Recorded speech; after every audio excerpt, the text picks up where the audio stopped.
Isaac, what's led to such a big jump for you in the rebounding department this year? It was a big emphasis for me. I just wanted to start rebounding more so I could, get the ball in my hands and push more and, make us play faster.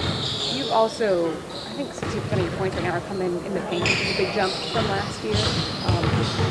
Is that just a byproduct of how things are a little bit different offensively this year, or is that just where you like to be? That's just where I like to be. I've always been a finisher my whole life and a guy that likes finishing in the paint, dunking, finishing any type of way, so it's just always been in my game. How do you describe the relationship that you and Darius Garland have? Me and Darius have been here for the long run, so we have a great relationship.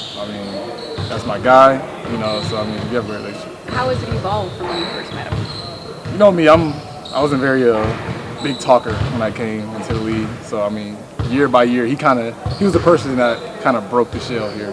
He was always talking to me every single day, trying to learn more about me, but my personality, shows more and more that I get comfortable with somebody. Yeah, what's changed now? You have no problem just coming in and crashing those interviews, and you're definitely a talker now. I got a big personality that not a lot of people know. I'm a very quiet guy when I need to be quiet, and I can be loud when I need to be loud. Why did it take so long for it to come out? I just gotta get comfortable with people. I don't like showing people my personality too early. They might run off. You guys have a pretty tough stretch coming up here. Going on the road, all playoff teams. How important is this stretch coming up for you guys? It's very important. I feel like we have to show people that we're, one of the contenders in the East or in the league. So, these games coming up right now, Orlando, Miami, Boston, those are some of the top teams in the East right now. So, beating them teams will be a huge advantage for us. Guys have used the term inconsistent to describe your start to this season. Max called it average yesterday.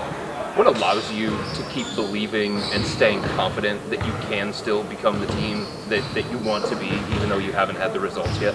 I just know the group of guys we have on this team, and everybody is a hard worker. Everybody wants to be better. We're not content with just we're up with our record right now. We know we can be, so we know we have that mindset, and that's why we feel that way. You talked about wanting to push the ball when you get the ball in your hand. Orlando likes to do the same thing. How are you able to maintain that level of speed and composure, but also play your game at the same time? I feel like when I get the ball in transition, I'm not the type of guy to force any shots up. I'm always able to make the right reads. That's bring the ball out, get it into DG or Don's to run the offense. So just try not to force shots. Take the shots that are in our profile and play with pace. Considering when opposing teams switch on you guys, how do you feel like the offense can kind of remedy that and beat them at their own game? Yeah, when teams switch on us, we just have to stay away from ISO basketball. We have to continue just to, get 2 feet in the paint, kick out. We have shooters on the team, so, find open man, open shots. How much is that on the bigs to be, the hub too in that situation? It's big for them because now if we have a small on our bigs, getting the ball to them, letting them finish, letting them get fouls, and that gets them to the game. People have consistently called you the energy, the hustle guy off the bench. How important is that to you to be categorized as that and to continue to have that level of play?